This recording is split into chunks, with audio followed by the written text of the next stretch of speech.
How I Got Here, the inside stories of startups and innovation in travel and transportation, with your hosts, PhocusWire's Kevin May and Mozio's David Litwak.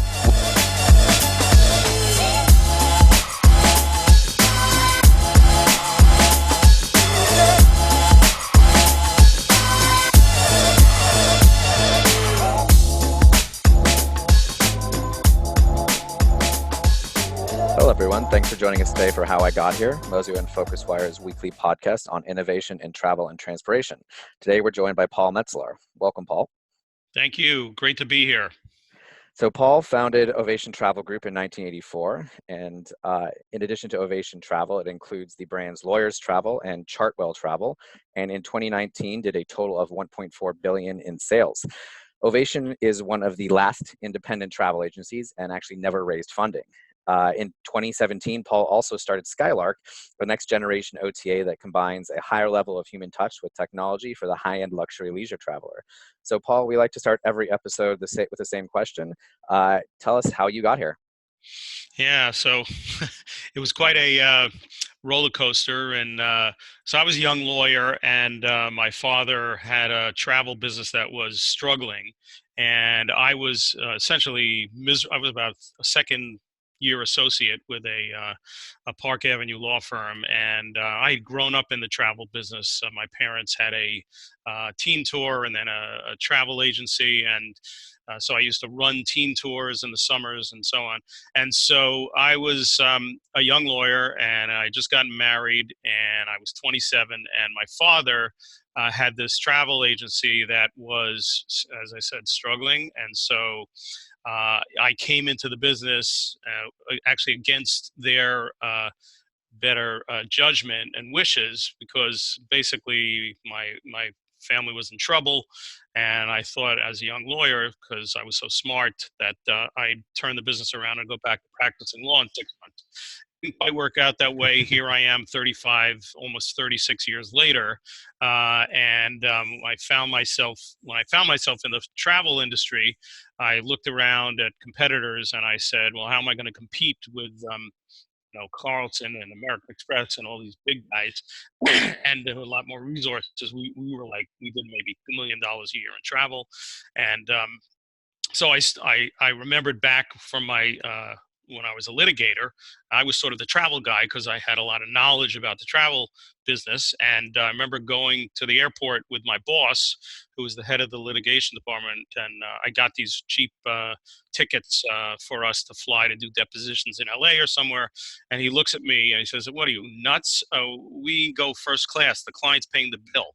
And so I realized, when I found myself running this little travel business, that there was an opportunity there to create a niche that would help us fly under the radar of the big guys. And that's how we started. We essentially started as Lawyers Travel.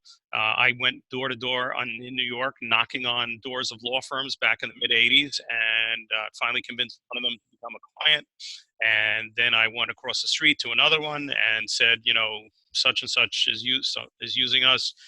You should too. I'm a young lawyer. I understand how lawyers travel. And in fact, they do travel differently. They change their plans constantly. Everything's last minute. And so we created a brand that was very unique and enabled us to start growing. And then I guess through lots of trials and tribulations, eventually we became who we are today. We rebranded as Ovation about 15, 16 years ago, because what would happen was people would leave, our clients would leave a law firm, they would go to a investment bank, and they'd say, "Well, you guys are great, but you just handle lawyers." So we needed another brand, and so we created Ovation Travel Group. Lawyers Travel still a flagship of ours, and then we grew the leisure part of our business, and we made investments in that part of the business and continued to grow. And now I guess we're the largest independently owned travel management company in the U.S. The reason we're still growing at about 18 to 20% a year is partly because we're independent. And so when we're going up against larger competitors, we're able to say, "Here's my card. I'm the CEO, founder, and chairman. If you have a problem, call me." And that tends to resonate with prospective customers. So it's been a wild ride. It hasn't been all uphill. It's been, we went through, so I guess about 3 years ago, I had the honor of being nominated here in New York for Entrepreneur of the Year, and went through a process from Ernst & Young. When I was up for to see whether they were going to allow me to get to the finals, I had to go before a panel of judges, and they said, "Well, how did you build a $1 billion travel business between the internet and 9/11 and all the other things that your company went through?" And I said, "That's a great question. I think persistence is probably the most important quality that helped me get to where I am today." And so if I had any advice for anyone in the startup world, that would be the one most important quality to just because people they give up. And one of the things that I pride myself on is I just never give up. And so here we are. Okay. Hi, Paul. It's Kevin here. Thanks ever so much for joining the show. I'd love to know, going right back, what was the most kind of daunting part of starting it? Was it taking over something that was essentially from your father or a family? There was a family element to it, or was it daunting starting a business anyway, or was it daunting going into a particular niche such as lawyers travel? Yeah, one of the great things about being young and naive and being, thinking you were so smart was I had no idea what I was getting myself into. If I if I had been wiser and older, I probably would have hesitated before I took on this challenge of trying to turn around what basically was an insolvent business. I was advised to put the company into bankruptcy, but my parents were on the hook for hundreds of thousands of dollars, and I didn't. I liked the idea of being a white knight, and so I just basically put my nose down, and I just started banging on doors and trying to get customers, and I actually hired a PR person way back when in the beginning with like very little money, and she was a tiger. She just got us incredible articles in the Wall Street Journal and the front page and the Times Business section, USA Today. It was the most unbelievable thing. And then the business, I started getting calls. I remember getting a call from Carl Icahn back when we had an article about us in the Wall Street Journal about lawyers travel. And it was when he was chairman of TWA. And he calls me up to Mount Kisco. And I'll never forget this. And he has his VP of sales there. And I remember they were trying to figure out how to get lawyers because, lawyers all flew first class back then because the client paid the bill. That was our business model, to fly in TWA. And he had it was totally seat of the pants. He's a brilliant guy. But I remember going to the bathroom, coming back like 5 minutes later, and their whole national marketing strategy had changed because Carl had another idea about how to do it. And it was just watching this brilliant mind. I heard him years later at a travel conference. He said, "Ever want a stock tip? Just short the travel business, the airline industry." Of course, that's all changed in the last few years because they finally figured out how to make money. But anyway, that's just an aside. So yeah, I'm not sure if I answered your question, but that's. Well, I've kind of got it's a segue into this kind of follow-up, Sure. really. I mean, given before we came on air, you were kind of giving us some history about your father's business through the 60s and the 70s. Yes. Given that he did have a history in the industry, did he, I say do the right thing, did he do the right thing and leave you alone to do it? Yeah. So once you'd taken over, as it were, there was no more involvement. He wasn't saying, "Hang on, Paul, you want to probably do it this way, or you want to do it that way." So I was blessed with having a father who originally was a school teacher and was kind of like pushed by my mother to go into business. And so Okay. he was sort of in over his head. He was so happy to step aside. And in fact, he gave up playing golf and just loved coming to the office. Sadly, he passed away about 10 years ago. But he got to watch the growth of the business and to revel in it. And so I've obviously a picture of myself behind me in my office. And so he was able to enjoy it. And it was There are some fathers that could be very domineering. My father was the opposite of that. He was just so happy to have his son, sort of rescue the business, as it were, and get them out from under. And eventually, I made my parents. My mother had a successful leisure business, which I merged into the business, the corporate business, and became a brand called World Travel Specialist. When I then changed to Ovation, but I did, give them a stake in the business and bought them out a few years. I don't know, I guess like 25 years ago now. So, and my mother actually still works for me, although she's unfortunately in declining health, but she's been handling clients even up to her mid to late 80s for many, many years, very high end leisure clients. Yeah. So it has been somewhat of a family business. Okay, cool. David? Very cool. So you said something that I thought stood out. You said that you merged in your mother's leisure business, and you also said you guys expanded eventually under Ovation into leisure. And I think it's fairly rare that leisure and corporate sit under the same, brands or under the same company. And of course, you got Expedia and Agencia, but those are essentially different companies. I'm curious how you thought about your decision to move into that world and what the differences you think are. Yeah, so I actually think that they're mutually synergistic, and because on the corporate side we have some very high-profile clients, and Lawyers Travel alone, that division handles over half of the AmLaw 100, which are the 100 largest U.S.-based law firms, and then the other verticals where we're focused are all very high-end corporate, financial services, investment banking, hedge funds, entertainment on the West Coast, and in London, and so on.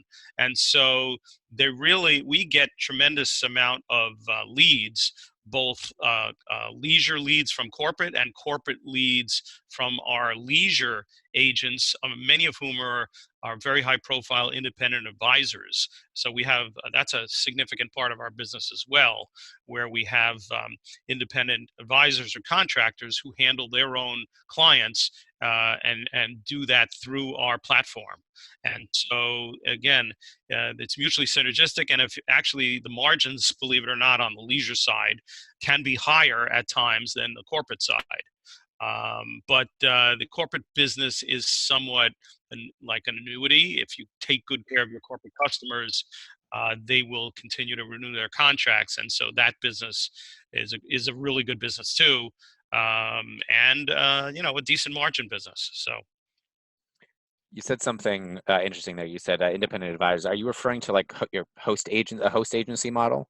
Yes, that's correct. So that's actually it's something that's I don't think we've spoken about in about 30 episodes at this point of this podcast.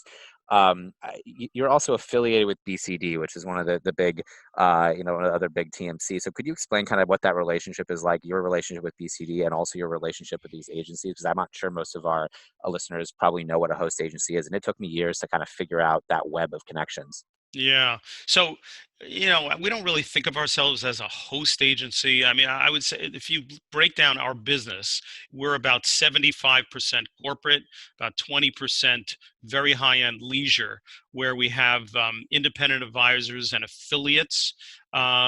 So it's not like we're not like a host agency in that we have thousands of those folks. We have really a bunch of very high quality people. So if we have 800 employees, which we do, we have about another 200 in the independent advisors or affiliates on that side of the business. And then, I'm sorry, what was the second part of your question, which I was about to respond? Oh, just like BCD Travel, your Oh, relationship with BCD, them right. in both Yeah, ways. yeah. All the affiliate relationships I found in corporate travel to be Yes. very confusing. Yeah. So years ago, we were a member of Radius, which was a consortium of corporate travel management companies. And what happened was we were losing business because the clients said, well, we really want one throat to choke, corporate clients now. And so we approached BCD. We looked at a couple of the models, and we became their largest global affiliate. So for any business outside the U.S., and with a small exception in London where we do have a presence, we're now able to, we've essentially become a global company. So BCD can provide the fulfillment for us, and it's a mutually beneficial arrangement because we refer business into them. Outside North America, they refer business to us. Sometimes it's very high end, and they want a real bespoke service on the corporate side. And so it's been a great relationship for us over the years, and it's grown significantly to the point where I think they make a lot of money from us, and they enable us to have a global platform. Very cool.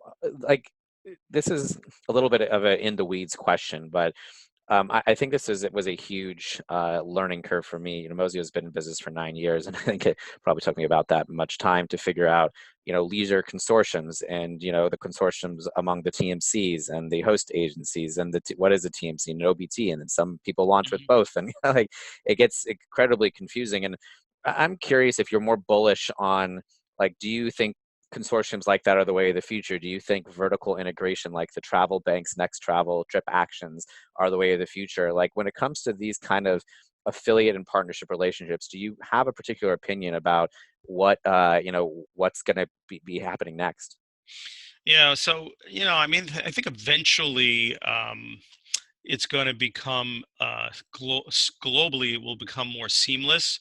But right now, there's no perfect solution, and everybody's sort of got a jury-rigged solution. And I think our solution, where we handle North America and we have one partner everywhere else in the world, is probably the best solution that's out there, because there is nobody that owns all of their businesses in every part of the world, including BCD and including Amex, by the way. And so I think eventually it's going to move in that direction. But right now, this works very well for us, and we must be doing something right because we're growing. It's still growing at 20% year over year. And so, I think our business model, particularly since we're very hands-on, we own our own company. Again, so our clients can call us. We run the business. We come to the office every day and answer the phone, my three partners and I, and we've got a fantastic executive team, on our executive committee. So, we're very hands-on, and that's how we're able to continue to grow the business on the corporate, and the leisure side. Paul, interesting that the conversation that we've just been having around consortia and things like that, and the affiliations with BCD and others. If we apply that to the history of the company, when did that start to materialize after your kind of formation in the mid 80s? When did you start having to, or did you have to seek those kind of partnerships, or did they kind of arrive in a different kind of way?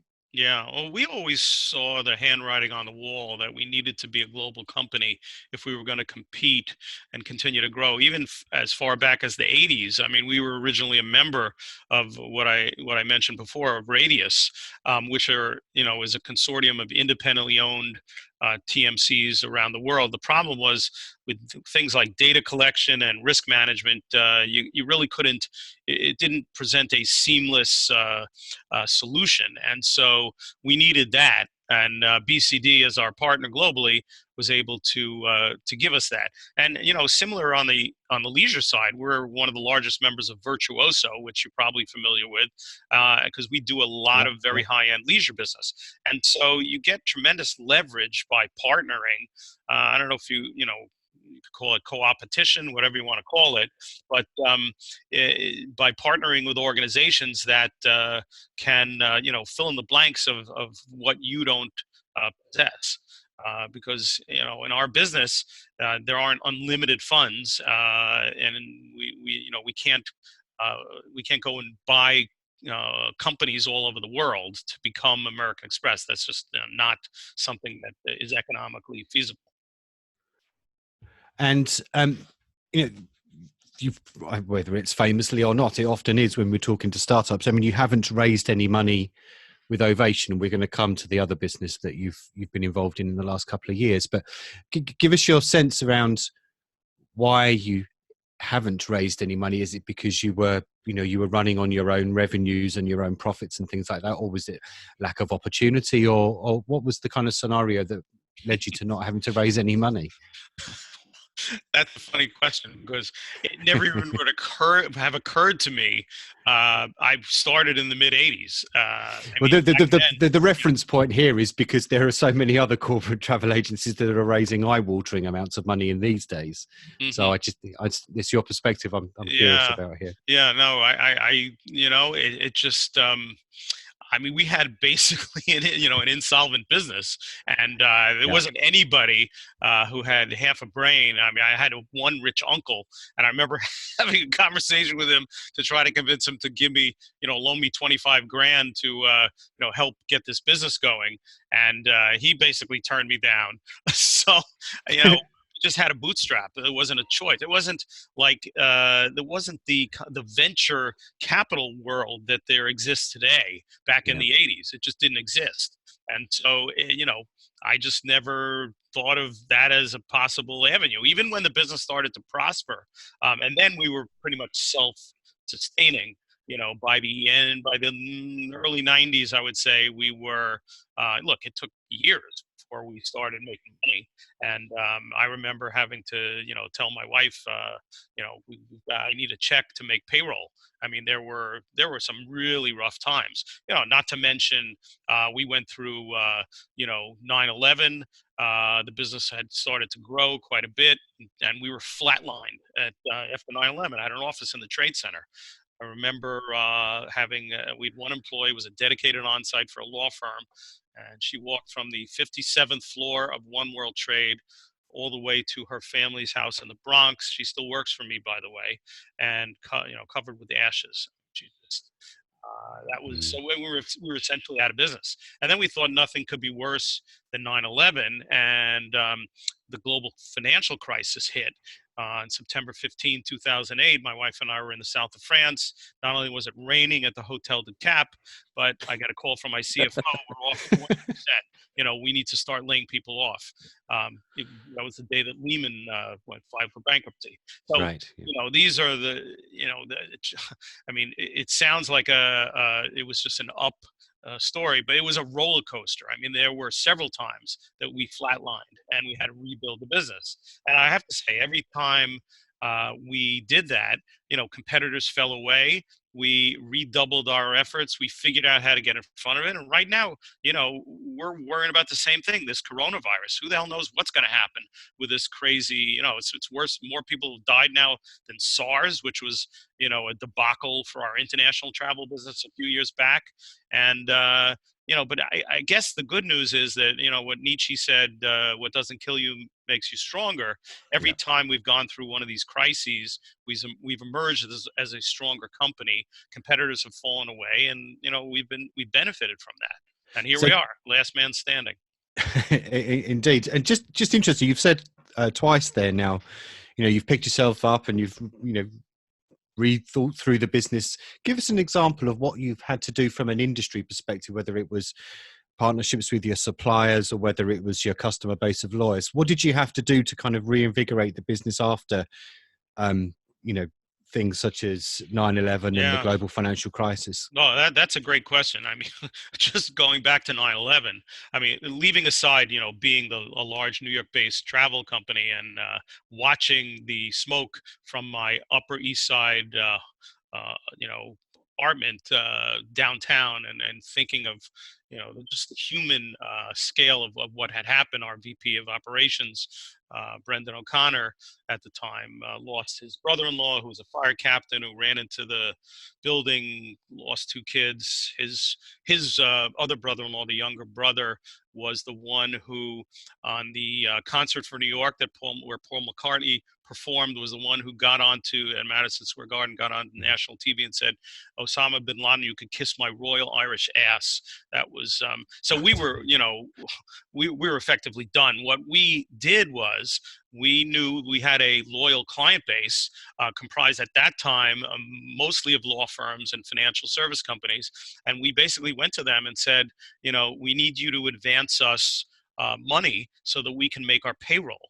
And to our because everyone was so, the whole country came together at that point, and I would say everybody we approached, all of our key clients, key customers, they all did it. They all gave us money. It was kind of like, you remember It's a Wonderful Life when George Bailey comes back. He says, "I want to live," and everybody Yeah. comes and sings, Old Lang Syne, and they all help each other, and they sing, and it's just, that was what it was like. It was like that scene in It's a Wonderful Life, and fortunately, that enabled us to survive. God, I'll never forget. 2 months later, if you recall, I think it was either 2 months after 9/11. Remember that plane went down in Queens, Yeah. that Yeah. that American Airlines flight, and everybody thought, oh, I was on CNN that morning being interviewed because they said, oh, it must be terrorism. And I said to I don't remember who it was time, but I said, oh, God, I hope it wasn't. And it turns out it was I think it was a mechanical failure Yeah. some kind that plane down. But everybody was so on eggshells at that point, and we just had to put our nose to the grindstone and just focus. And that's when we actually made the decision to focus outside the legal industry and rebrand, and that really helped create more opportunities for us, in other vertical markets that sort of looked and felt like law firms, very high end travel, lots of hand holding, and very lucrative because lots of premium business. And the airlines rewarded us for that because we now control a fair amount of premium business, particularly across the Atlantic. Very interesting and touching stories, and it's not just rank capitalism out there, I suppose, when it comes to tragedies like that. So that's awesome. I wanted to move the conversation a little bit towards what you've been up to the last few years here. So you launched Skylark, and I thought you had a great insight that you explained around kind of how lawyers travel differently, and you're able to kind of like focus on that niche and land and expand. And I'd love to understand what the insight was around Skylark. Sure. So I've said this, and Paul Tempowski, my CEO and partner in that business, will laugh because I've said this several times when we were trying to raise money, and I've had two good ideas since I left my law practice 35 years ago. The first was Lawyers Travel, and the second was Skylark. And if you look at our business, as a circle, look at our customer, who's a very high-end corporate traveler. We essentially have half of that high-end customer. So how do you increase share of customer? And what they weren't using us for was for leisure travel. And so we thought that there was an opportunity to create an offering, and particularly to be digital, and to create essentially the first digital luxury travel agency. That business started, it's now, I think, 5 years. I never raised money before. I never want to do it again. It was a miserable, horrible experience. It was basically, I went to my friends and family and I said, I started this billion-dollar company, I can do this. And I essentially raised all the money. The good news is the business is now at the point where it's on a really solid footing. We've got a great partner in a group called 25 Madison that recently invested a lot of money in the business and brought in some other folks. And the business, we had our biggest month ever in January, and people are buying luxury vacations online. And it's an incredible, exciting opportunity for both businesses because, again, they're mutually synergistic. It's a completely separate company, separate board and everything. But I knew that if I had started Skylark under the auspices of Ovation, it would have died. It would have been stillborn, because my marketing folks at Ovation, they have a day job and they weren't going to be able to devote the full time to create and make Skylark successful. It's like, so we needed a skunk works, and that's exactly what we did. We incubated it, and actually they're still in our space, where we just moved to 666 Third Avenue. We just took 40,000 square feet, and the business is performing really well, and it's very exciting. I think the future is very exciting for that particular business. which So I'm chairman. can you delve a little bit deeper into, so that I think there's one key insight there that is super cool, is that like you already had half of this customer's experience already in corporate and moving into leisure. But so what was the insight around what you needed to solve to make people buy luxury vacations online? And was it like, I said it at the very beginning, that you guys combine a higher level of human touch with Yeah. technology? Was that it? Like you just needed a person more involved in the standard OTA, or what was that insight? Yeah, so it was a combination of, great touch and great tech. I mean, you have to have the great, we created an OTA from scratch. Obviously, we had an enormous advantage because Ovation had relationships with, like, for example, we have incredible net deals on business and first class travel because of the relationships that Ovation had. We buy over $1 billion of air travel premium from the major airlines, and so we were able to leverage those relationships and put that content into Skylark, excuse me, as well as the hotel relationships that we had as well on the high end. And so yeah, so that's been made a tremendous difference. And so the combination of high touch and high tech is what we think we've perfected.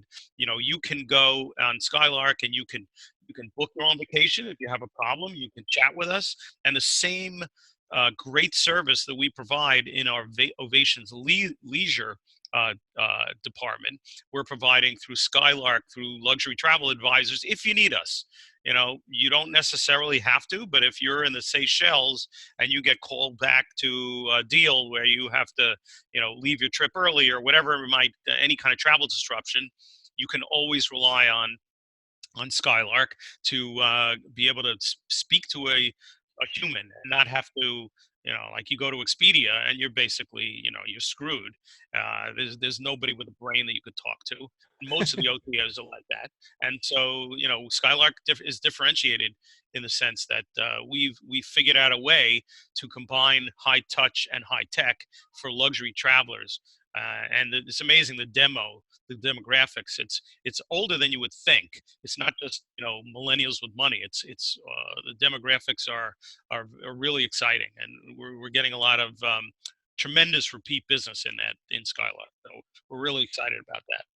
Awesome. So you actually said something there, like Expedia, you can't talk to anyone with a brain. And as an example I often use for budding travel entrepreneurs when I talk to them is, Expedia and Booking Group are number 1 and 2 on the Travel Weekly list, but numbers 3 through 50 are all TMCs, high touch travel agencies, a bunch of brands that most people haven't heard of other than maybe American Express.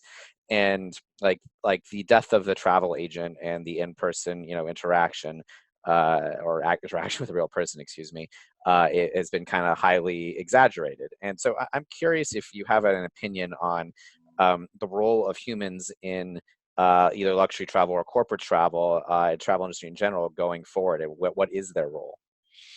So I think it depends on your business model. I mean, Trip Actions and some of the other new entrants, I think they think of it a little differently than we do. Look, in our corporate business, we are handling travel for the most demanding kind of corporate customers that there are. They're, bankers and lawyers and entertainment executives and celebrities, and they require a certain amount of, I mean, I call it prima donna travel, and that's our expertise. And so I think that there will always be a need for a human uh, with respect to part of the transaction, at least, and certainly with respect to disruption. So you can create the greatest app in the world, but at some point, somebody's going to have a problem, and that's where the rubber meets the road. And so, look, we're increasingly online. I mean, our corporate business, I think, is up to 40%, 50%, something like that in terms of transactions. But those are commoditized transactions. The rest of it, if you're doing complex international travel, or you need us to provide sort of concierge level services where you're working on a deal or you're on a road show to do an IPO, and you need you have to make sure everything is absolutely bespoke because you've got $1 billion deal at stake. You want to make sure that there's a human being who is smart on the other side of the chat or email or however you want to communicate, and you can communicate with us in any way you like. We are totally agnostic to that. So that's I don't see that changing. I think it's always going to require some degree of human touch, at least our business. Yeah, I have to say I respect the fact that you guys have seemed to do a lot of internal entrepreneurship around Skylark in particular and rebranding. And one thing I've noticed is that there's often a lot of big companies that's getting trendy in the airline world to have an incubator or a venture capital firm or something. And usually I joke whenever someone hires a chief innovation officer, that the person is the only person doing innovation at the company, and nothing ever changes or happens. And you guys seem to have created, I don't know if it's just personality driven by you, but how have you thought about staying nimble? You do seem to not be stuck in this kind of very people are the only thing that matter, that I do see some TMCs like say, and they poo-poo technology, and you seem to have a good balance. And how do you stoke that innovation within Ovation Travel? Yeah, well, gee, uh, we must continue to innovate and must be a technology company. Maybe not first. I mean, I think if we had to say, what we're best at, we're a great sales and marketing driven organization, but we're also great at figuring out what technology we need to use to help facilitate the provision of high touch service, whether it's on the corporate or leisure side. And that's just something that's axiomatic. If you're going to try to build a business today and just say, we're not going to invest in tech and we're going to rely on great people, good luck to you, because you're not going to. Maybe you'll succeed, maybe you'll make a living, but you're not going to scale. And you're not gonna, it depends on what your goals are.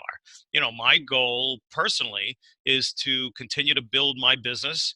And because I'm finally at the point where after 35 years, I'm luxuriating in this business, having gone through so much disruption and so many times being, basically flatlined out, that, at this point we have, look, there are always things. I mean, as I said before, now we're dealing with a coronavirus, which I just wrote an article on LinkedIn about, and we got to get ahead of it, because who knows how much that's going to affect us. But this is a business that is really tough, and it's a low margin business, and there's constant pressures, and it's whether you're in a startup or whether you're in a business like my main business, which I bootstrapped. This is not for the faint of heart. Our industry, you really got to stick to it. You got to keep if you believe, passionately in your vision, you just got to stick your nose to the grindstone and just keep at it. And eventually, hopefully you'll succeed. You may have to pivot a few times with your business model. But it's a tough business, but it's a rewarding business at the end of the day, I think. I've got a few more questions from me, Paul, before we start wrapping up. We're conscious of your and our listeners' time today. And it's interesting, by the time you were involved in the new business, your Ovation had been around for nearly 30 years at that point. So it would have its own culture and something that's grown organically. How did you find it as an executive, and then someone that was invested and involved in a startup, that kind of change in culture that there often exists between a startup mentality and an established business mentality, or were they actually quite similar? Yeah, so that's an interesting question. I think we transferred a lot of the culture of innovation and persistence and creativity from Ovation to Skylark, and I think we put a lot of that in the Skylark DNA. It's exemplified by the people that work there. I mean, they're all really young, smart kids who love the travel space, and we basically help each other. We've actually learned on the Ovation side, we've learned a few things from Skylark, because they're much more of a technology focused business, and we're much more of a people focused business. So there are, learnings on both sides that have helped, each business separately. And last one from me. I mean, we have so many founders and startups tuning into this to this particular podcast. Given the length of time that you have existed and you've remained independent, there will be many people listening in that would be thinking that, okay, over that time, they must have had approaches for mergers or acquisitions, and they either didn't work out or you resisted them. And that's a common kind of dilemma that many startup founders have to grapple with at some point, is whether, if an offer comes in, whether they should take it. Let's assume that perhaps those opportunities have come your way over the years. So what were the decisions that you took to stay the course that you were on, rather than, dare we say, take the money and run? That's a great question, and one that obviously my partners and I have grappled with for years, because candidly, we get approached on a regular basis, whether it's from strategic potential buyers or private equity firms, and we've essentially turned them down because we believe, up until as of today, because we believe strongly that we can create more value by continuing to be independent. And if that ever were to change, and we were ever to think that, we're better off combining with another business, or some other, combination, or doing, or selling the company or part of the company, that has not happened, and I don't see it happening anytime soon, as long as we're growing at the rate we're growing, which is 20% year over year. We're continuing to create value, and we own that value. And so that's a pretty exciting place to be. Having said that, I'm 63, and at some point in the future, if the right opportunity arose, I'm always open to having conversations. But I love what I do. My partners and I, again, we come to the office every day. We're intimately involved in running the business, and we're continuing to create value. So that's we'll see what happens in the future. Great. David? Very cool. So last question here. You had this great insight around lawyers and the way they traveled, a great insight around high-end luxury travel, and kind of merging the high touch and the really solid tech. So if you had to start a TMC, or let's even make it more general, a travel business, because the Skylark wasn't a TMC, what insights do you see in the market? And I say you said you'd only had 2 good ideas, but I'm counting on maybe a third here as well. Yeah, I mean, look, what worked well for me is a niche focus, and I don't think that we've figured out the last niche in the travel space. I think, to the extent that you want to start, you have a great idea, like you have, David, and Mozio, and there's so many startups, and there's a lot of there's a lot of challenges right now in the OTA space, that Expedia just went through a big reorg, and there's a lot of issues now, and I think that there's going to be multiple opportunities if you come up with the right idea. That there's going to be money to back that idea. I mean, I'm certainly somebody that would be happy to, look at an idea, and if there's some way that either me personally or Ovation could add value, I would love to get involved, because I love the travel space. So, that's what it's all about, and I think that there's going to be more and more opportunities to figure out something unique and creative in our space as time goes on. So So for those of you who didn't hear that, that was an open call to solicit angel investment from Paul Metselaar.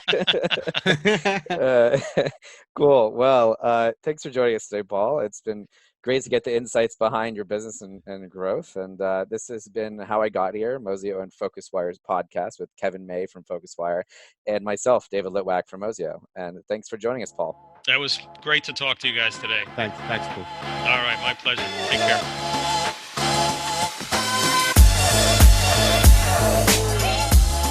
Thanks for listening to the How I Got Here podcast. We'll be back next week with more insight stories behind startups and innovation in travel and transportation.